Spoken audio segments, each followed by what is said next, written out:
Oi, tia Mica.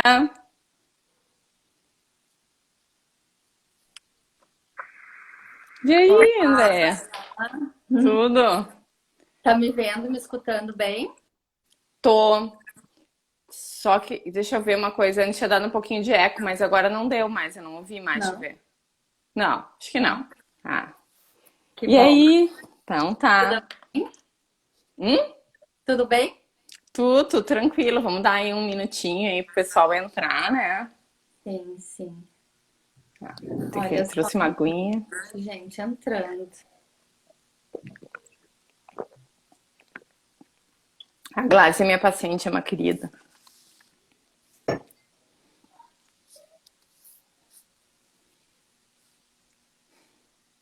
A minha tia também. O pessoal da família tem que entrar, né? É, é. Ah, a Josi mandou a gente fazer uma foto no final, só pra te avisar, tá? Tá. Não tem risco de, tipo, assim, enquanto eu não tô mexendo na tela, sair, eu ter que entrar, não? Acho que não, eu não sei, né? Não sou muito. Ó, o Gabriel entrou, ele pediu pra dar um oi pra ele quando ele entrasse. É aluno ali da Unisc. Ah, olá, olá. Bom, pessoal, acho que nós vamos começando assim, né? Pra não atrasar muito. Hoje a gente vai falar de esteatose hepática e obesidade. Eu convidei a Andrea Kleinhorn, que é minha colega aqui em Santa Cruz, ela é endocrinologista, né? Porque não tem como falar de esteatose hepática e falar de obesidade sem falar com alguém que trata obesidade, né? Não tem como fazer isso, tá? Boa noite, Gabriel. E o seguinte, a gente vai fazer uma discussão de mais ou menos uma hora. Não quero que passe muito disso para não ficar muito comprido, né? Até porque todo mundo tem que jantar e tudo mais. Então vamos tentar fazer uma coisa bem objetiva. Mas se vocês tiverem qualquer pergunta, podem colocar ali e perguntar. A gente vai tentar responder tudo conforme vai indo, né? Eu vou começar falando um pouco assim da minha área, que eu entendo mais, daí já vou chamar a Andrea para falar, né? A esteatose hepática, na verdade, ela é a doença hepática do futuro, assim, né?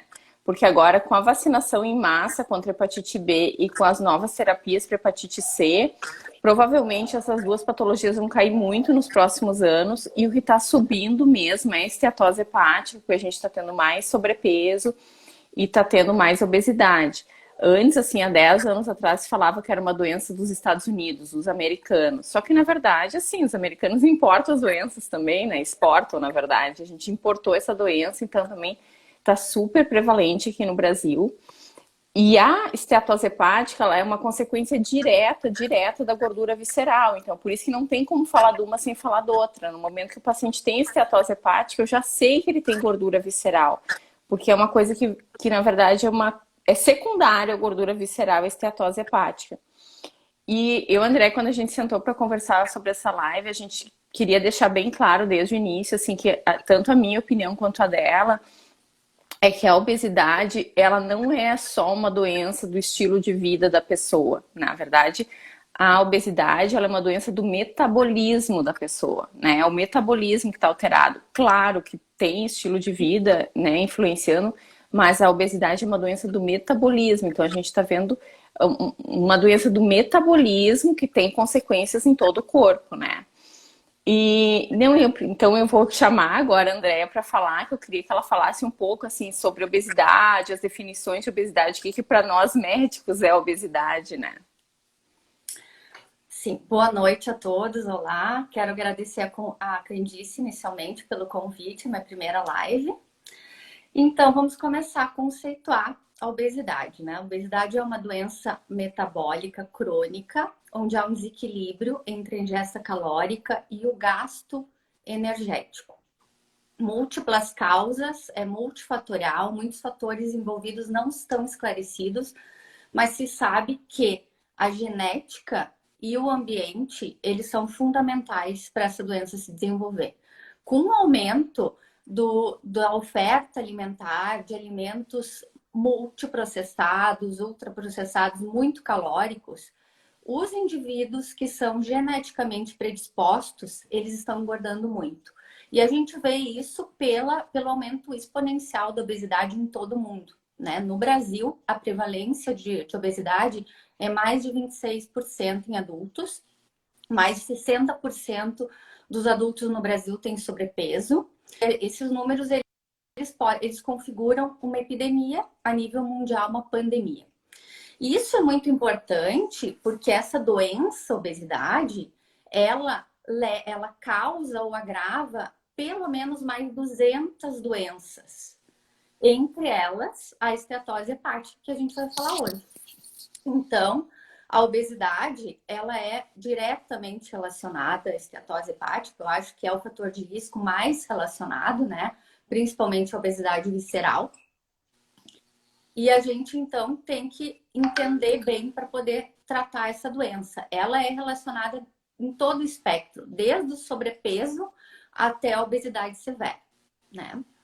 E como que se faz o diagnóstico de obesidade, tá? Mundialmente é pelo índice de massa corporal. Então, um IMC, que é o cálculo do peso pela altura ao quadrado, estando acima de 30, a gente define a obesidade. Claro que a gente sabe que esse índice ele não é fiel, principalmente não é o ideal, não é específico, em pessoas musculosas, até em relação aos gêneros, né? Mulheres que têm menos massa muscular em relação aos homens, bem menos. Na verdade, o IMC ele é superestimado em homens e subestimado em mulheres, e por isso até tem estudos que caracterizam obesidade em mulheres quando o IMC é acima de 27. Claro que isso não é universalmente aceito, né? Então a gente considera 30 ainda para homem e para mulher. E a gente então lança mão de outros parâmetros, outras medidas para avaliar a Pois é, gordura há uns visceral. anos atrás eles até tinham feito tentar ajustar o cálculo para homem e para mulher fazendo vezes alguma coisa, mas não pegou, É, né? Porque era muito não. difícil. Não pegou. Até isso é sempre comentado que teria que mudar, mas é para ser um índice, né, geral, né? E que a gente então avalia a gordura visceral mesmo por outros métodos que são fáceis também de serem avaliados, né, na prática clínica, principalmente pela circunferência abdominal e pela circunferência abdominal dividida pela altura, que acaba sendo mais fiel ainda. Como que se faz isso? Uma fita métrica se faz a medida ao redor, sobre a cicatriz umbilical, né? E em homens estando acima de 102 e mulheres acima de 88 centímetros, a gente já diz que há obesidade visceral, né? Aquele aumento da adiposidade ali em torno da barriga. E a relação circunferência abdominal pela altura em metros, né? Dando maior que 0,5 também configura, né? Prediz a adiposidade visceral. E a gente sabe que é essa adiposidade visceral que confere os riscos, né? Que libera citocinas inflamatórias, que leva resistência periférica à insulina e resistência no fígado à insulina, que é o principal mecanismo envolvido na gordura do fígado, na esteatose hepática, Deixa eu né? te E perguntar uma também, coisa. E aquelas coisas de bioimpedância, como é que isso funciona? a bioimpedância ela avalia também, né? É um exame bom, né? Que avalia massa magra, massa gorda, né? Então Uhum. seria também um exame bom para avaliar. Ele tem também as suas limitações em relação à temperatura corporal, à hidratação do paciente, mas é um exame muito bom para avaliar o paciente com ele mesmo, ou seja, quanto o paciente tinha de massa magra, de massa muscular, e quanto ele tinha de massa gorda, de gordura, e quanto ele perdeu ou ganhou, né? Então é um exame bom, né? Não é o exame ideal, ainda tem vários outros exames que se usa. O que é considerado ideal é a densitometria de corpo inteiro, né? Que avalia melhor. São todos feitos por medidas indiretas, né? Mas ajudam bastante. Só que, claro, para fazer a bioimpedância elétrica é necessário ter esse aparelho, né? Então, a medida de circunferência abdominal, isso qualquer um pode fazer, em qualquer consultório, em qualquer local. Então, é bem fácil de ser realizado. Voltando, então, ali à questão da resistência insulínica, que é o principal fator de risco, que é o que está associado, né, à gordura no fígado e também associado a outras doenças cardiovasculares, diabetes tipo 2, né? Então, é o que confere o maior risco, né, para esse paciente. Na verdade, eu explico para os pacientes que a resistência à insulina é tipo uma escadinha para o diabetes, entendeu? Então, tu tem a resistência à insulina, intolerância à glicose e depois vem o diabetes. Tu que ele deu um passinho nessa escadinha que não é muito boa subir, né? Exatamente isso que a gente fala também. Só que muitas vezes, quando a gente faz o diagnóstico de esteatose hepática, o paciente às vezes já tem muitas vezes tem pré-diabetes ou até já tem diabetes, porque 1 a 2 terços dos pacientes com diabetes têm, né, gordura de esteatose hepática. Então é muito comum a gente já ter esse diagnóstico. E tu consegue explicar para as pessoas, assim, de uma maneira bem simples, assim, o que que é a resistência à insulina, o que que é a resistência periférica à insulina? Sim.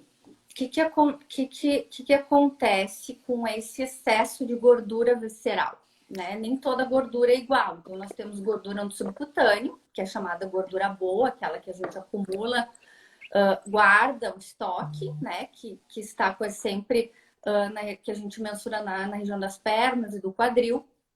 E a gordura abdominal, né? Que fica na barriga, que é essa gordura ruim. Por que ela é ruim? Porque ela libera fatores inflamatórios, né? Ácidos graxos livres, que acabam levando ao fígado a não conseguir captar, né? A ter esse excesso de ácido graxo livre no fígado e faz com que ele tenha a insulina não consiga agir. Então ele entende que está faltando glicose e ele produz glicose excessivamente.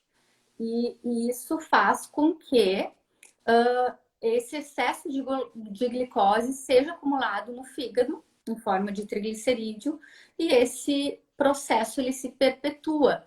Por quê? Porque se entende pela resistência à insulina como a insulina é necessária para a glicose entrar na célula muscular, na célula do fígado, não tendo esse sinal da insulina, há um sinal o tempo todo, né? Se sinaliza como se estivesse faltando glicose, o fígado fica produzindo glicose em excesso, produzindo triglicerídeo, que é o que se acumula como gordura no fígado. Tem uma pergunta aqui que mandaram, que eu acho que entra mais ou menos aí, que tipo assim, braço fino, perna fina, mas aquelas pessoas têm o braço fininha, perna fininha, mas tem a circunferência abdominal aumentada, na verdade elas têm obesidade visceral, né? Ou gordura visceral, não sei como é que é o certo falar. Tem. Na verdade, aí que se faz a medida da circunferência, né? A medida que eu falei ali com a fita métrica. Se na mulher está acima de 88 centímetros e no homem acima de 102, a gente já diz que há uma obesidade visceral, né? O paciente é obeso, tanto que tem indicação até de tratamento nesses casos, né? Uhum. E até se esse obeso, ele muitas vezes tem mais risco do que aquele que tem um IMC mais alto e não tem essa circunferência tão elevada, né? Sim, é aquilo que eles falavam do corpo tipo pera e do corpo tipo maçã, né? Quando, sei lá, quando falam no Fantástico, né?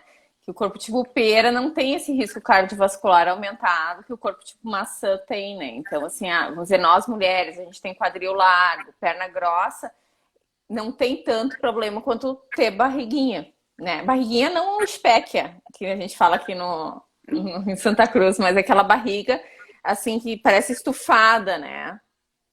Sim, com certeza. Com certeza. Então, na verdade, a Andrea já falou um pouquinho assim desse negócio da gordura visceral desses ácidos graxos acabarem se acumulando no fígado. Isso, na grande maioria das pessoas, não dá absolutamente nada pro fígado, tá? Mas existe ali 20% que pode dar uma hepatite. Então, funciona como se a pessoa estivesse bebendo todos os dias, grande quantidade de álcool, né? Tanto que, assim, agora se dizia que era esteatohepatite ou esteatose hepática não alcoólica. Eles querem mudar essa nomenclatura para esteatose hepática associada a alterações no metabolismo. Já que, na verdade, assim, o que dá esse chute inicial para essa gordura no fígado é a alteração do metabolismo, não é a pessoa não beber, não é o problema esse, né? Então, assim, nessa porcentagem pequena de pacientes pode ter esteatohepatite e daí, em mais ou menos 20% desses pacientes, essa hepatite pode evoluir para cirrose, tá? Que a gente fala que é fibrose do fígado, né? Quando o fígado ele vai fibrosando até que ele não consegue mais funcionar. E eu li um artigo esses dias que eu fiquei bem chateada, até acho que eu comentei com a Andréia um caso que eu tive de uma paciente que ela não tinha ainda uma cirrose definida e teve câncer de fígado por esteatose hepática, esteatohepatite, na verdade. Então já se sabe que mesmo sem cirrose, a esteatohepatite pode dar câncer de fígado. Então não é uma doença total e absolutamente inócua. Então, até uma das perguntas que a gente tinha se feito assim, quais são os pacientes que precisam investigar esteatose hepática, né? Eu fui dar uma lida sobre isso, eu já tinha uma noção, né, na verdade, mas fui revisar, né? E depende né, a orientação que tu usa, assim, os americanos, eles não falam para não fazer rastreamento de esteatose hepática. Já os europeus e os asiáticos, eles mandam fazer rastreamento em todos os pacientes que têm obesidade e todos os pacientes que têm diabetes tipo 2. Então, se tem obesidade e diabetes tipo 2, deveria fazer rastreamento para esteatose hepática, porque pode levar a cirrose, né? Não sei se tu lê a mesma coisa, André. Principalmente acima de 50 anos, né? Se o paciente tem mais de 50 anos, daí é obrigatório.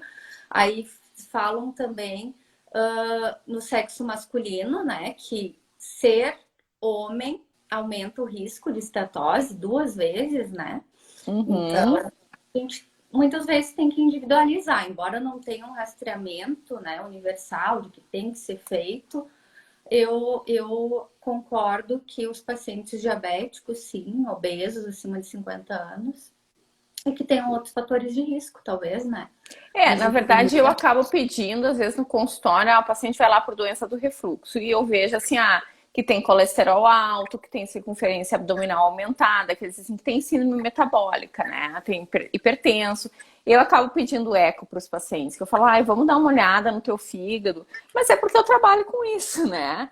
Então, tem isso também, mas eu acabo pedindo eco para os pacientes, porque está associada à síndrome metabólica. Então, né, o paciente é diabético tipo 2, eu pergunto, já fez eco para ver o fígado? Mas talvez eu esteja hiperindicando exames, né? Mas na maioria dos pacientes vem com esteatose, né? A maioria dos pacientes que tem síndrome metabólica vem com esteatose, essa que é a verdade, né? E o exame metabólica, só vamos, acho que, descrever, conceituar. Né, o que é a síndrome metabólica. É a associação de múltiplos fatores de risco. Então, junto com a obesidade visceral, aumento da circunferência abdominal, se tem hipertensão arterial, dislipidemia, aumento dos triglicerídeos ou redução do colesterol bom e alteração de glicose, que pode ser desde o diabetes como pré-diabetes, quando a glicose está um pouco alterada. Então, é uma soma, né, de doenças que a gente define como síndrome metabólica, e a gente fala que a gordura no fígado, a doença gordurosa hepática não alcoólica, é a manifestação no fígado da síndrome metabólica, né? Então, com certeza, nesses pacientes que têm esses fatores, é importante sim a gente rastrear, são os pacientes de maior risco, né? Eu acho, assim, né? E daí, assim, o rastreamento a gente acaba fazendo com ecografia abdominal. Não é um exame perfeito, não tem uma sensibilidade ótima. Então, se o paciente tem pouca gordura no fígado, às vezes a ecografia vem totalmente normal. O melhor exame para ver gordura no fígado seria a ressonância. né? Fazer uma medida da gordura no fígado pela ressonância, né? Mas acaba sendo um exame mais caro. Não sei se vocês já fizeram ressonância muito chatos, um tempão lá deitado, não pode se mexer, né? Então a gente, às vezes, assim, quando o paciente vem com transaminases, que são os exames do fígado alterados, eu faço a eco. Não deu esteatose, mas eu acho que o paciente tem esteatose, eu acabo pedindo uma ressonância com medida da gordura hepática para ele, né? E se a gente quiser ver esteatohepatite, quer dizer, hepatite do fígado, daí só biópsia. Daí não tem. Daí tem que fazer biópsia do fígado. Por isso tem alguns scores que a gente calcula para ver se tem ou não tem que fazer biópsia no paciente, né? Que a gente estava falando sobre isso. E um desses scores que eu uso, que é o EPAMET, ele usa se o paciente tem diabetes ou se o paciente tem resistência à insulina, né? Ele usa um critério de Roma, que a André me falou que eles usam pouquíssimo para ver resistência à insulina, né? É que é pouco usado justamente porque a insulina em jejum é um exame que não é fiel, né? Muda muito. Então a gente não costuma usar em decorrência disso, né? Alguns endocrinologistas falam que a insulina em jejum a gente usa mais para investigar se o paciente hipoglicemia, no caso de insulinoma, Uhum. né? Por quê? Porque é um exame difícil de valorizar, mas claro que em alguns casos, né, que a gente não tenha outros sinais clínicos, a gente acaba calculando. Em síndrome dos ovários policísticos, que também é uma doença metabólica associada à resistência à insulina, a gente usa também, mas é pouco usado, sim.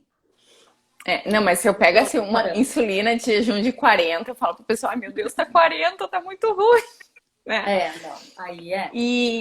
E daí assim, a gente calcula esses scores para ver se o paciente pode ou não pode evoluir para cirrose, né?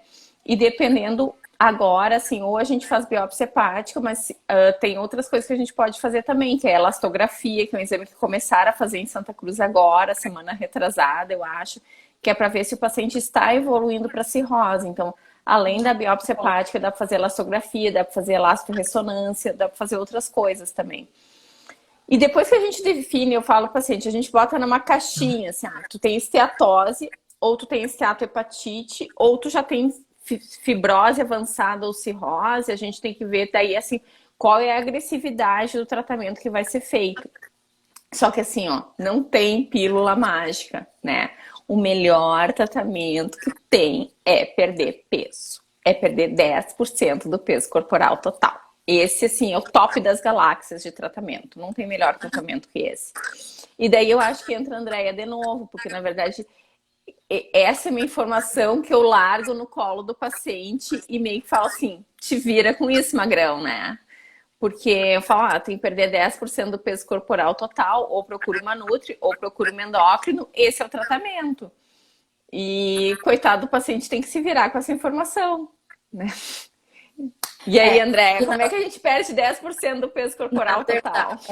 Na verdade, essa questão que a gente comenta muito, né? Essa orientação, muitas vezes, para o paciente obeso, a perda de peso não deve ser só uma orientação, a gente já deve dar um tratamento, né? Por quê? Porque a obesidade é uma doença e junto com as mudanças do estilo de vida, que seria dieta, atividade física, entraria uma medicação, né? Mas antes da gente falar nisso, a questão toda é que muitas vezes a gente almeja uma grande perda de peso, né? O paciente tem que perder tanto, até os pacientes. Parece que eles, se não for para perder muito peso, não vale a pena. Mas o que a gente vê é que pequenas perdas de peso, né? Pelo que eu vi, 5% de perda de peso já reverte uma esteatose leve. No caso, um paciente com 100 quilos que perder 5 quilos já reverte, já melhora muito. Né? Então, isso é uma coisa que a gente tem que explicar para o paciente, porque muitas vezes quando a gente dá metas muito difíceis, fica difícil para o paciente até se motivar a isso, né? Mas a gente precisa motivá-lo a mudar a dieta, né? A fazer uma dieta, exercício físico, começar um exercício físico e muitas vezes associar a medicação, por quê? Porque o paciente obeso, ele tem esse peso, a gente costuma dizer não porque ele quer, né? Tem múltiplos mecanismos que já estão bem definidos, genes, né, no cérebro, mais especificamente no hipotálamo, que fazem com que esses indivíduos tenham mais apetite, tenham um descontrole na ingesta calórica, tenham redução de saciedade. Então, a gente não pode dizer, ah, faz essa dieta, o nutricionista indica, faz essa dieta, faz exercício, só que o paciente não consegue fazer essa dieta. Por quê? Porque o hipotálamo, lá no cérebro, o cérebro do paciente, ele entende como peso máximo o peso normal. E ele faz tudo para o paciente não perder esse peso, né? Reduz o metabolismo basal, aumenta os hormônios da fome. Então, a gente precisa ajudar esse paciente, né? Literalmente ajudar ele a conseguir seguir essa dieta proposta. Sabe que eu li uma frase ótima, que é assim, ó, o paciente não é obeso porque come demais, ele come demais porque ele é obeso.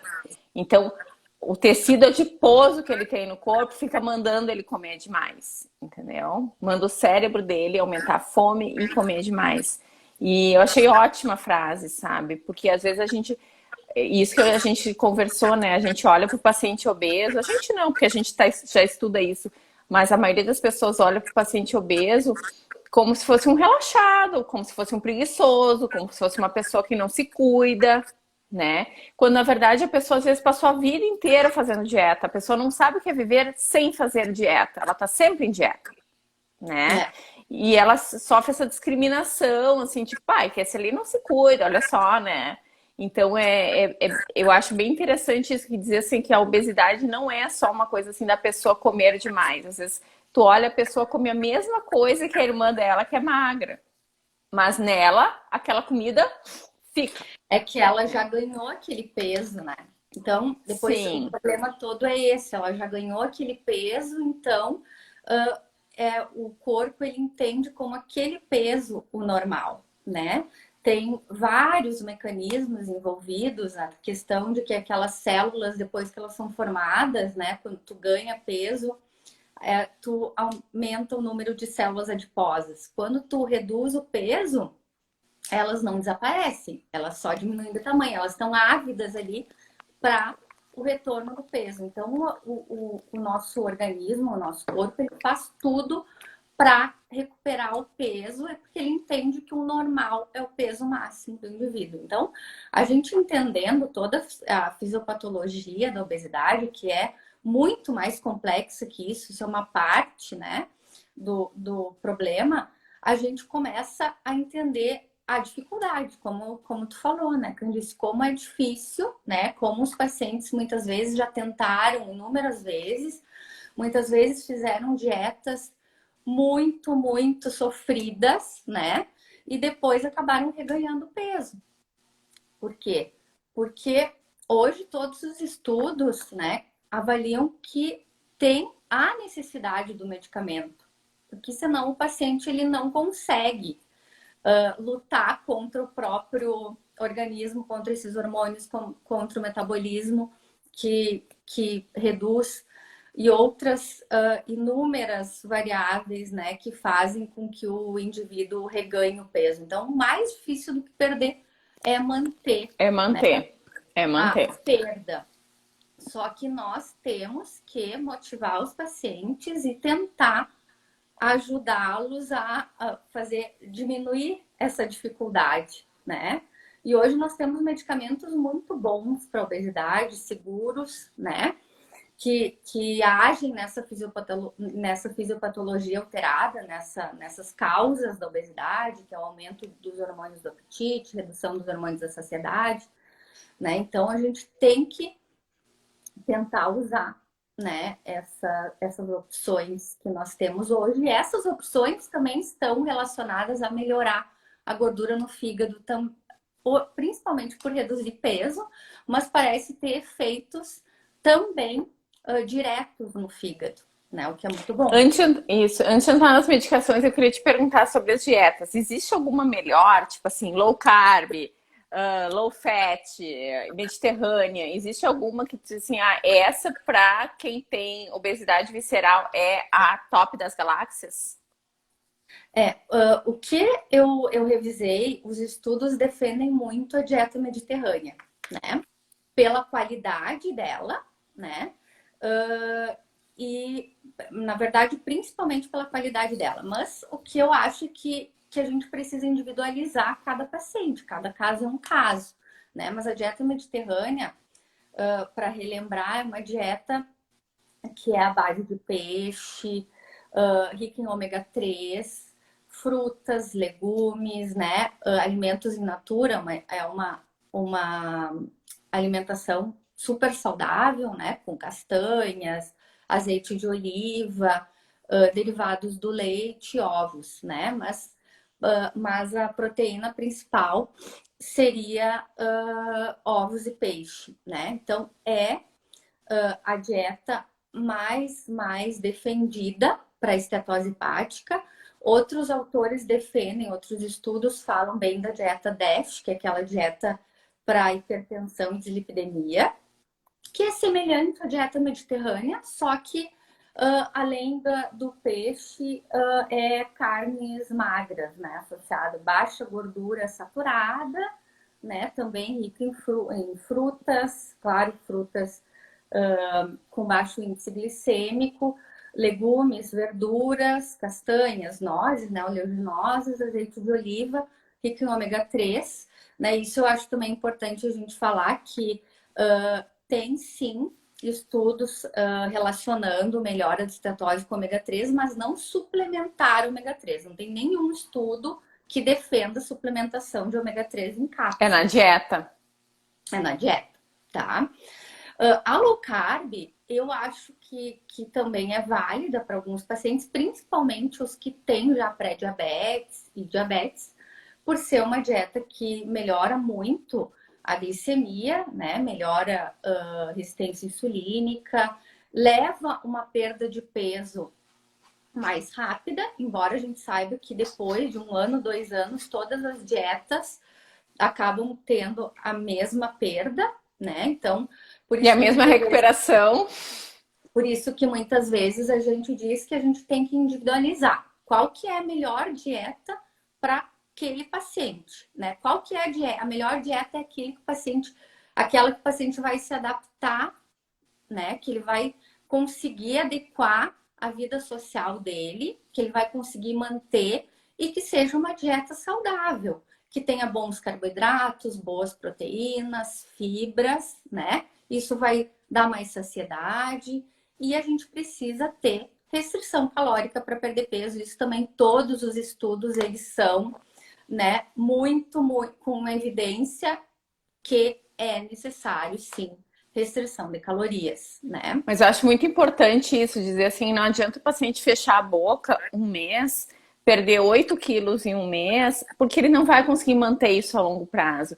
Então, tu tem que fazer alguma coisa, mexer realmente, fazer a reeducação alimentar, que seja uma coisa que tu consiga manter 6 meses, 1 ano, 2 anos, 3 anos, 4 anos, 5 anos, 6 anos. Tu vai ter que manter pelo resto da vida. Não existe essa dieta que eu vou fazer a dieta 1 mês e depois eu vou voltar a comer o que eu comia antes. Não vai É, adiantar nada, tu vai voltar a ter o peso que tu tinha antes, né? Então, às vezes, não, esse mês eu cortei totalmente todos os carboidratos, vou fazer uma dieta sem carboidrato. Eu falei, tá, mas no carb, mas assim, tu vai conseguir isso por quanto tempo? Depois, quando voltar a comer carboidrato, tu vai voltar a engordar? Não tem fórmula mágica, né? o problema dessas dietas muito restritivas que retiram macronutriente é justamente isso, que é difícil o paciente manter essa dieta, né, a longo prazo. Aí, às vezes é difícil até pela vida social, que a gente sabe que a alimentação ela está muito vinculada à vida social, né, dos indivíduos. Então a gente tem que se preocupar com isso. A gente não pode pensar que é só uma doença, que é só um órgão, como o fígado ou como a doença diabetes, mas que é um indivíduo, né, que tem uma vida social e a alimentação na nossa cultura é muito relacionada a isso também. Então a gente tem que tentar enquadrar a dieta dentro desse contexto, né? E o Não, mais acho que é importante isso é a aí. manutenção. Tentar explicar para o paciente que não é por um período, é por um longo tempo. Mas, muitas vezes, usar a dieta low carb é com redução de carboidratos, que às vezes as pessoas, né, confundem achando que é retirar carboidratos. Não, é uma redução que pode variar de dieta para dieta. Muitas vezes há uma melhora nos pacientes que têm já alteração de glicose, gordura no fígado nos Triglicerídeo primeiros também, três né? meses com a low carb e depois os estudos mostram que não mais de 3 meses não continua essa melhora, então a gente pode migrar daí para outra dieta. Isso pode ser feito também. Muitas vezes usar uma dieta mais restritiva nos primeiros meses para ter uma perda de Mais peso maior, acentuada. e depois migrar para outra dieta que se adeque mais, né, ao dia a dia do paciente, aquela dieta que o paciente consegue fazer.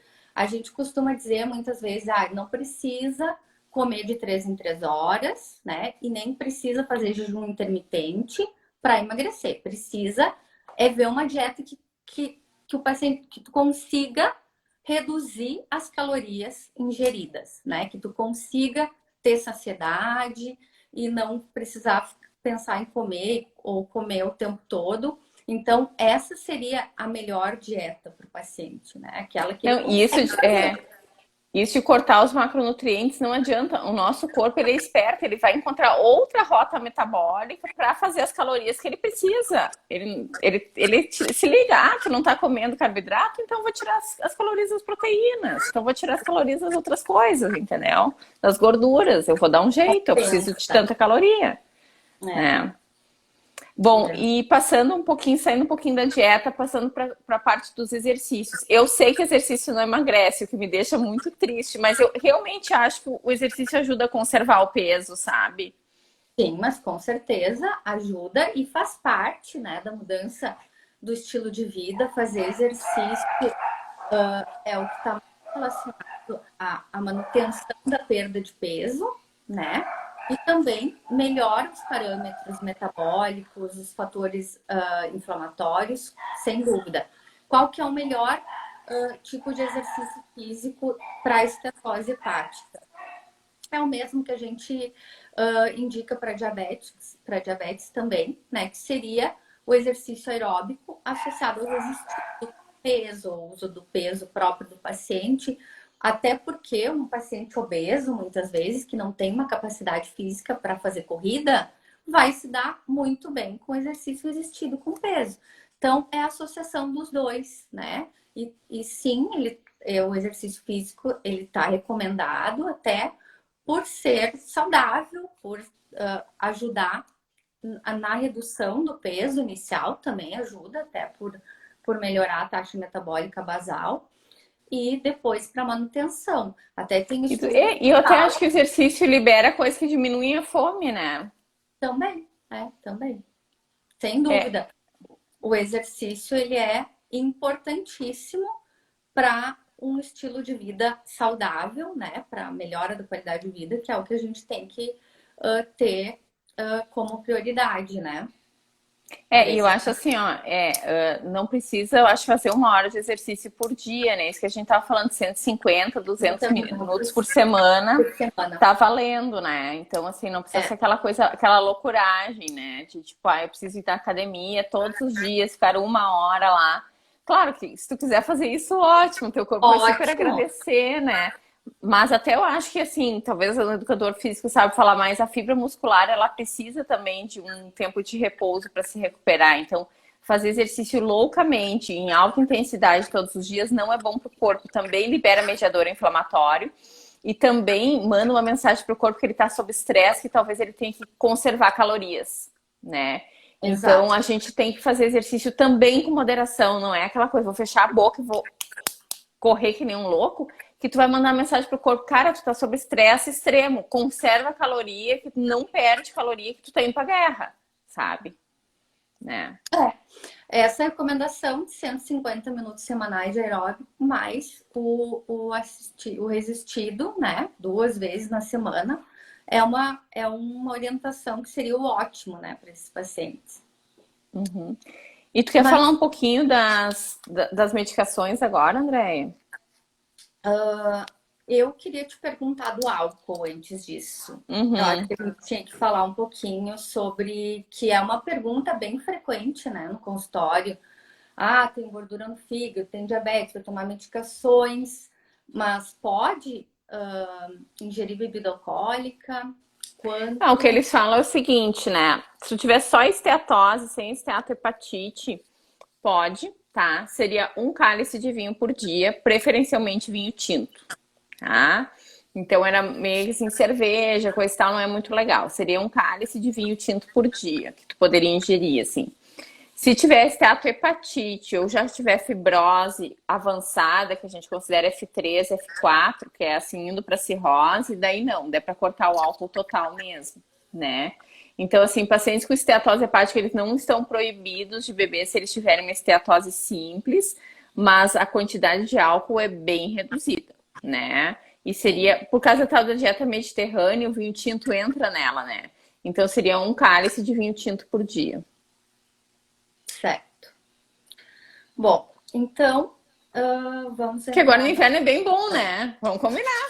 certeza. E a gente tem que ter cuidado nessas orientações, às vezes, quando a gente é muito rigoroso, porque também o álcool, ele É tá social, relacionado né? à vida social, então a gente não pode também orientar coisas muito fora da vida real, né, dos pacientes. Isso aí, Bom, não, eu concordo. entrando agora na questão dos medicamentos para obesidade, os medicamentos para obesidade, eles eram, até era uma das perguntas que deixaram, né, no fim de semana, na questão de se eles viciam, se os medicamentos para obesidade fazem mal. Isso é muito culpa dos medicamentos do passado, né? As anfetaminas, os termogênicos, que eram sim medicamentos que levavam a dependência, a tolerância, efeitos colaterais graves, que a gente muitas vezes tinha que usar por um período curto, pelos efeitos de tolerância e dependência, e aí a gente parava a medicação, o paciente voltava a ter o apetite, todos aqueles mecanismos de reganho de peso, e muitas vezes as medicações eram ditas como medicações que até pioravam, né? E associado a risco. Essas medicações foram tiradas do mercado há bastante tempo. Bom, eu nunca prescrevi, eu tava, acho que foi um ano antes de eu sair da residência, isso faz mais de, vai fazer 10 anos. E já faz tempo. Só que ficou esse estigma, né? Como se as medicações para obesidade fizessem mal. Hoje a gente tem medicamentos muito seguros, como eu já falei antes, né? Que agem nas causas do problema, equilibram os hormônios do apetite, da saciedade, que são principalmente os agonistas de LP1, que eles têm mostrado, né, uma redução de peso boa, né? 10, 15%. O agonista GLP-1 que ainda não está liberado aqui no Brasil para obesidade, só para diabetes, a semaglutida em doses altas, já nos Estados Unidos está sendo usado para obesidade com uma perda de peso inédita, que nenhum outro medicamento ainda conseguiu levar, e uma perda de peso mantida, né? Por quê? Porque também todas as diretrizes nos orientam a usar essas medicações por um longo período, né? Pois Nem é, que e seja uma a dose semaglutida em dose alta é quase 30%, né, de perda de quase peso, né? Que 30%, é só bem que é semelhante à cirurgia bariátrica, assim, né? exatamente, é 25, 30% semaglutida em 2,4 miligramas, que aqui a gente tem o máximo de 1 miligrama, né, comercializado. Uhum. Então, que é na verdade, é a liraglutida, é o agonista de LP1 melhorado para aplicação semanal. A Então, tem o liraglutida é todos os dias, benefício, né? tem o benefício de ser semanal também, né? E os estudos, eles são muito, muito promissores nessa questão da perda de peso. Só que cada vez mais a gente quer usar esses medicamentos, como a obesidade é uma doença crônica, cronicamente. Então, se tenta usar por um período longo e ir reduzindo a dose, mas tentar manter. a dose um pouco mais baixa, mas manter. Porque a gente sabe que há todos esses mecanismos para retornar o peso. E como essas medicações, muitas vezes, se o paciente tem diabetes, por exemplo, já é para diabetes também, né? Acaba sendo uma opção ótima, né? No caso, a esteatose hepática também melhora muito com essas medicações, além da redução do peso, parece ter uma ação direta no fígado, como eu falei antes, né? Ainda não é. Tem vários estudos em andamento, mas já dá para se ver alguma coisa em relação a isso. E além dessas medicações, temos ainda as medicações mais antigas, né, que tem uma eficácia boa também na redução do peso, a ceftriaxona e o Orlistat, mas eles não conseguem atuar na causa, né, na fisiopatologia que causa esse descontrole de apetite, saciedade, por isso que os inibidores de GLP-1 são hoje a escolha, né, para o tratamento da obesidade. O que fazem, que essas medicações fazem? Reduzem o esvaziamento gástrico, fazendo com que haja uma sensação de saciedade prolongada, reduzindo o apetite, né? Melhoram a ação da insulina e do glucagon. Então, por exemplo, o paciente que tem já resistência à insulina vai ter uma melhor ação desse hormônio, não vai estar produzindo glicose, como a gente falou antes, né? Aquele círculo vicioso. E ainda tem vários estudos onde eles conseguiram identificar receptores no hipotálamo, no cérebro, né? No centro do apetite ali, então, da liraglutida, né? Porque nós temos outros análogos de GLP-1 que não foi comprovada essa ação direta no cérebro, né? Então, a liraglutida, ela parece reduzir as concentrações de grelina, que é um hormônio Da fome. relacionado à fome, exatamente. E ela tem outras ações hipotalâmicas. Então, por isso que é um medicamento, eu acho, tão promissor, porque em relação aos outros análogos de GLP-1, a perda de peso com a liraglutida e a semaglutida é muito superior. Eu já te fiz essa pergunta, agora eu vou fazer ela ao vivo, né? Essas medicações, elas têm tolerância? Com o passar do tempo, elas vão perdendo efeito? Não tem. Mas, claro que eu acho que o próprio organismo, né, que nem a gente estava falando, vai se adaptando. Mas muitas vezes os pacientes no consultório falam: eu já estou usando há um tempo, não tenho notado muita diferença, tenho mantido o peso, não aumentou, mas não está reduzindo mais. E aí eles resolvem: eu vou tentar diminuir e parar. Quando eles param, eles notam como A estava fazendo fome. diferença. E aí eles querem retornar de novo. E eu acho Então, que a gente tem que desmistificar um pouco essa coisa de tomar medicação para emagrecer ser errado, sabe? Que é uma coisa assim que, tipo assim, mas ele tá tomando medicação, entendeu? Gente, tem gente que parece que é um precisa time. tomar medicação. Uma coisa é tu tá com sobrepeso, precisar perder ali 5 quilos, daí talvez só com dieta tu vá conseguir. Outra coisa, tu precisar perder 15, 20, 25, 30 quilos, né?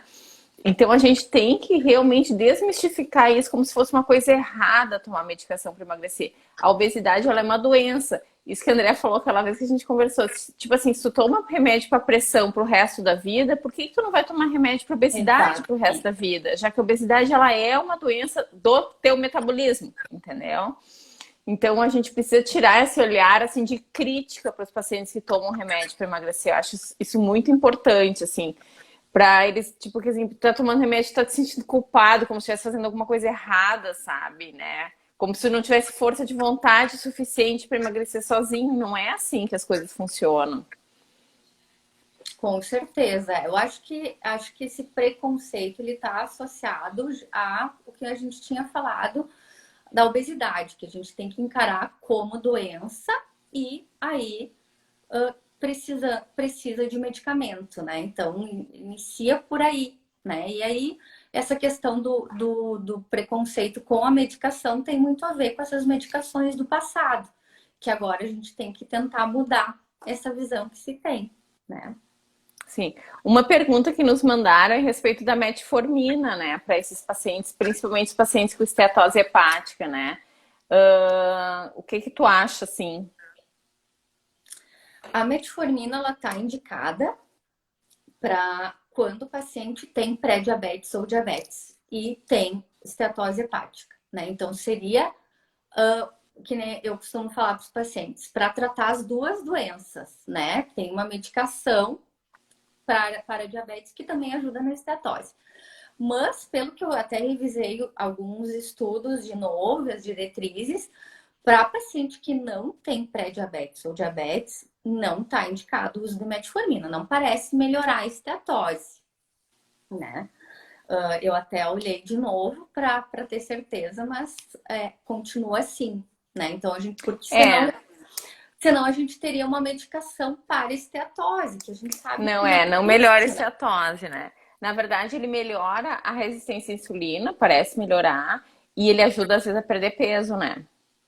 Às vezes a A metformina, metformina, nesses pacientes com esteatose hepática, com pré-diabetes, a metformina pode ajudar um pouco a perder peso, né? Um a pouco, né? metformina, até a gente fala, né? Não é um medicamento que reduz peso na maioria dos pacientes, mas alguns sim. E eu acho que pode estar relacionado aos pacientes que têm hiperglicemia pós-prandial, que comem bastante carboidrato, fazem aquele pico glicêmico. Então, usando a metformina reduz isso quando quando baixa, né, o nível de glicose nesses pacientes que têm pico glicêmico e hiperinsulinemia, eles já têm apetite de novo. Então, e a metformina vai ajudar a equilibrar os níveis de glicose, principalmente pós-prandiais, e vai ajudar o paciente a não ter essa vontade de comer logo, né? E acaba Uhum. ajudando a perda de peso. Não. E outra coisa, né? Para os pacientes que têm hepatite, esteatohepatite mesmo, né? A droga recomendada também é uma droga antidiabética, né? Que o princípio é o antidiabético, que é a pioglitazona. Que a pioglitazona, na verdade, até hoje em dia é a única droga que mostrou melhora da esteatohepatite e redução de fibrose no fígado, né? Eu uso pouco a pioglitazona, mas eu vou tentar mudar isso na minha vida. Porque, na verdade, eu faço pouca biópsia hepática também. Porque eu calculo os scores, os pacientes estão ali, não precisa fazer biópsia hepática. E a pioglitazona está só indicada se o paciente tiver esteatohepatite na biópsia hepática, entendeu? Então, tem que ter biópsia hepática, no meu caso, para eu prescrever a pioglitazona. Provavelmente é as mesmas diretrizes que a gente usa mesmo, porque para configurar a esteatose seria, né? Principalmente por biópsia ou a elevação das transaminases é uma Não medida conta elevação de indireta, mas transaminase. conta, né? É, porque, Mas na a verdade, eles falam que glucosona tem muitos pacientes que têm e não eleva transaminases, né? Esse que é o ruim. é por isso que muitas vezes é necessário fazer a biópsia mesmo. É. Mas a pioglitazona ela tem uma eficácia boa para diabetes, muitas vezes associada aos inibidores da SGLT2, acaba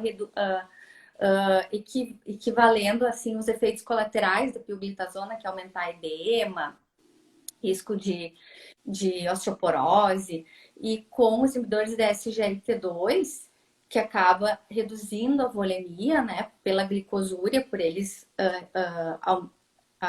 qual que é o mecanismo de ação desses medicamentos? Eles inibem a reabsorção de glicose no rim. Então, o paciente tem excreção de glicose junto na urina. E isso acaba reduzindo, né, a volemia e o edema. Então, acaba ajudando o uso associado dessas duas medicações no paciente com diabetes, né? Então a gente acaba usando hoje mais por causa disso, né? O uso combinado das duas medicações. E naqueles pacientes que não toleram metformina, né? Que é bem comum pacientes terem efeitos Diarreia, né? gastrointestinais, muita dor tipo estofamento e diarreia, que a gente tenta usar a metformina de liberação prolongada e não melhora. Aí, como a pioglitazona também reduz a resistência à insulina, a gente acaba usando por causa disso, né? Então, são medicamentos bem bons. E deixa eu perguntar uma coisa. Na verdade, assim, para esteatohepatite, o recomendado é usar pioglitazona com vitamina E, tá? Porque a vitamina E seria um antioxidante. Mas a vitamina E só seria usada em não diabéticos, tá? Que eu lembro que eu sempre fiquei meio em dúvida sobre isso, e a explicação que eles davam é que nos estudos eles tinham excluído diabéticos, né? E eu não sei por que eles excluíram a vitamina E. E ontem eu li um estudo que dizia que, na verdade, melhorava também fibrose em diabéticos. Parece que aumento de risco de câncer em diabéticos, alguma coisa assim. Eu não sei se tu sabe É, alguma coisa sobre está isso. relacionado ao aumento de câncer, sim. Mas, Uhum. então, no paciente com fibrose, no caso, No pioglitazona, isso. É, o paciente sim. assim que tem biópsia hepática, que tem esteatohepatite, que está evoluindo com fibrose, e seria recomendado o uso de pioglitazona mais vitamina E. Só que se o paciente é diabético, é só para usar pioglitazona. Se o paciente não é diabético, é para usar com vitamina E junto. Mas daí, como eu te falei, eu fui dar uma olhada em estudos e tem estudos em diabéticos com vitamina E que mostra a melhora da fibrose, né? E da hepatite também. Só que os protocolos americano, europeu, asiático, corta diabético. O diabético não pode receber vitamina E. Mas é por aumento de risco, sim, de Risco de câncer. câncer. Nas Uhum. diretrizes nossas também a gente não é recomendado. Na verdade, é só recomendada a pioglitazona, né? No caso, Sim, para diabetes sim, com esteato esteatohepatite. hepatite. É. Tá. Eu achei assim, na verdade, a gente já tá indo meio pro fim, assim, né? Já estamos ali na hora. Tem duas perguntas que eles fizeram. Eu vou começar com a segunda, que eu acho que fala mais do que a gente está falando agora. Que eu não sei, eu não lembro o nome da pessoa que falou que, na verdade, ele tem apneia do sono e que dormir mal é uma das coisas que regula também o nosso peso, o nosso set point do peso. E é verdade, né? Com certeza, porque uma noite mal dormida aumenta muito os hormônios do apetite, desregula, né, essa parte hormonal. Tem vários estudos relacionados que cada uma hora menos de sono aumenta o peso em tantas, aumenta a ingesta calórica, né, no dia.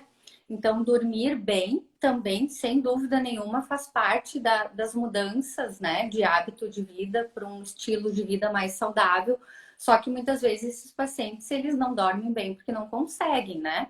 No caso dos obesos com apneia do sono. Então, a gente também tem que tentar ajudar no tratamento para isso. E nesses pacientes que têm obesidade mórbida, muitas vezes a cirurgia bariátrica é o que vai ajudar, que vai levar à redução de peso mais expressiva, né? Com melhora importante na esteatose também.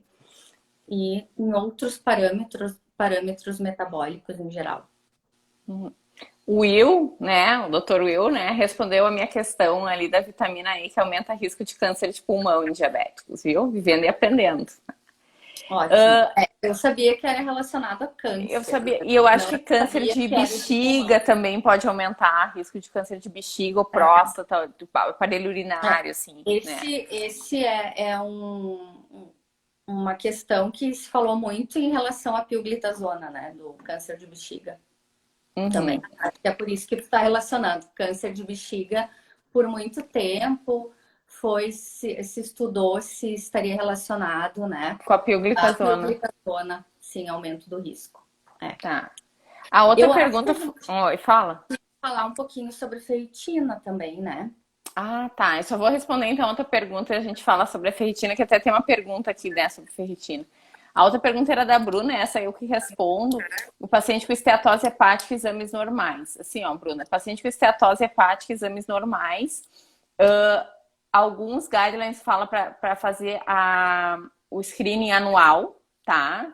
De fibrose, esteatohepatite, isso mais com aqueles scores que a gente falou.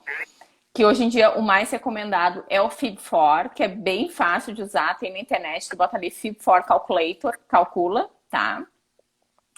E outros guidelines falam para fazer a cada 2 anos.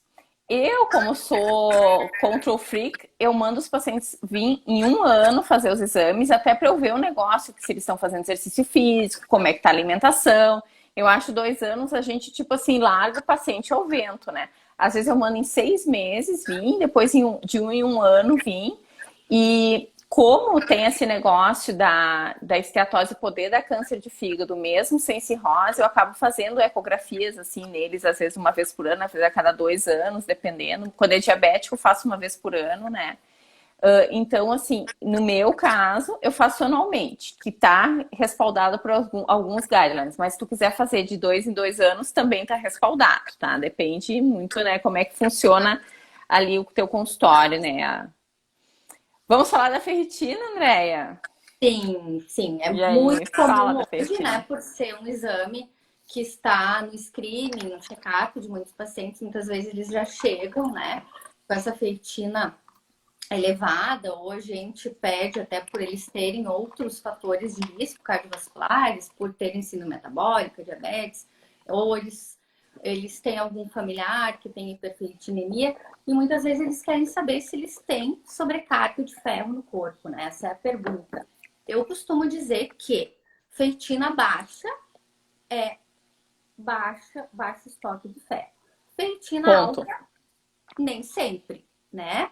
Por quê? Porque a ferritina é um marcador inflamatório. O paciente obeso é um paciente que está inflamado cronicamente, né? Então, ele pode ter esse marcador elevado, é uma proteína de fase aguda, e que a gente tem que avaliar, então, outros parâmetros, que seria a saturação de transferina, né? Principalmente de transaminases. E muitas vezes esse é o motivo da gente também descobrir a esteatose hepática pedindo uma ecografia, né? Quando essa ferritina está alta ou a gente já quer avaliar porque o paciente tem múltiplos fatores de risco. Mas o que eu quero te perguntar é justamente a questão do tratamento dessa hiperferritinemia, né? Que a gente vê muito ainda os pacientes quando tem esse excesso que a gente sabe que é por alteração metabólica, né? Por síndrome metabólica, por diabetes, por sobrepeso, obesidade, mas a gente acaba vendo os pacientes que foram orientados a reduzir, a fazer dieta para reduzir a ferritina, né? Ai, guria, eu nunca mando. Eu Não, não, também não. tá. Na verdade, assim, ó, então, assim, a ferritina é isso que tu falou, é um marcador de inflamação, a esteatose hepática, ela muda o metabolismo do ferro no corpo, né? Então, quando os pacientes chegam ali com 500, 600 de ferritina, eu falo, tá super tranquilo, tá tudo de boas. Na verdade, a ferritina só tá mostrando pra gente que realmente tem alguma coisa acontecendo no teu corpo, tá super certo. Porém, contudo, no entanto, isso é controverso, tá? Não é uma coisa super, né? Quando a ferritina está muito alta, principalmente acima de 1.000, já se sabe que o ferro tem um poder de fazer estresse oxidativo e tudo mais. Então, quando a ferritina está acima de 1.000 e o paciente está com transaminases alteradas, mesmo que ele esteja com uma saturação de transferrina normal, eu acabo fazendo sangria. Mas não sangria para deixar a ferritina em 50, 100, que é o que a gente quer na hemocromatose, que é aquela doença que tem deposição de ferro. É sangria para deixar ali a ferritina 600, 700, 800, entendeu? É só para baixar de 1.000 por causa desse negócio do estresse oxidativo, tá? Mas isso é controverso. Então, assim, tem lugares que diz que só é para fazer quando está acima de 2.000, mas acima de 2.000 para esteatose, não, daí o paciente provavelmente tem hemocromatose. Se está acima de 2.000, provavelmente ele tem Sim. hemocromatose, Aí tem tá? indicação, porque hemocromatose é uma Agora assim, doença. ó, tu pensa assim, ó, cara, 1 ano fazendo uma dieta super restrita em ferro é mais ou menos equivalente a uma sangria. Então, assim, o paciente não pode comer nada durante 1 ano, né? Não pode ir num churrasco durante 1 ano. E isso é mais ou menos equivalente a fazer uma sangria. E eu faço assim, ó, faz uma sangria e vamos ver como é que fica depois. Eu não dou várias para ele fazer. Eu falo, faz uma, faz duas, né? Se tá lá em 1.500 a ferritina, faz 2 sangrias e vamos ver como é que fica depois. Mas só por causa disso, porque se fala nessa coisa de talvez esse ferro que está circulando ter essa coisa do estresse oxidativo no fígado, que já está ali sob estresse oxidativo dos ácidos graxos, né? Isso aí. Ah. Eu acho que era isso Pessoal, que a gente... pessoal, a gente fechou 1 hora agora. Eu não sei se alguém tem alguma pergunta para fazer. Vamos ver se alguém tem alguma perguntinha mais para fazer. Eu e a Andréia, a gente tem que tirar uma foto, né, Andréia? Tu consegue fazer um print da tela? Eu acho que eu não consigo fazer da minha. Eu esqueci como se faz print. Ai, eu só não. Tá aparecendo os comentários aqui pra mim, mas acho que eu consigo. Ah, tá.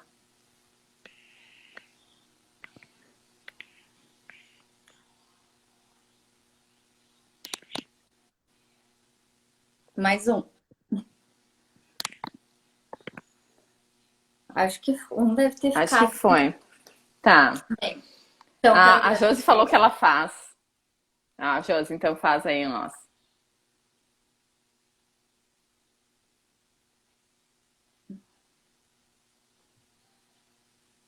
Deu, né?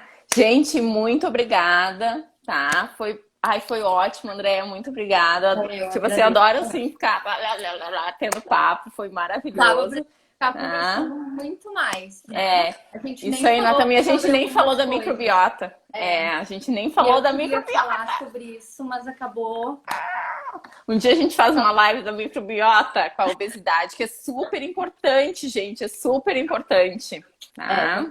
Cada vez mais estudos sobre isso, né? Isso. Cada vez mais estudos sobre isso. Acho que tem muito a se descobrir ainda sobre esse A gente só não faz porque a gente não sabe direito as coisas ainda, né? Mas vamos fazer, Will, vamos fazer uma live sobre microbiota, que é muito legal, assim, maravilhoso.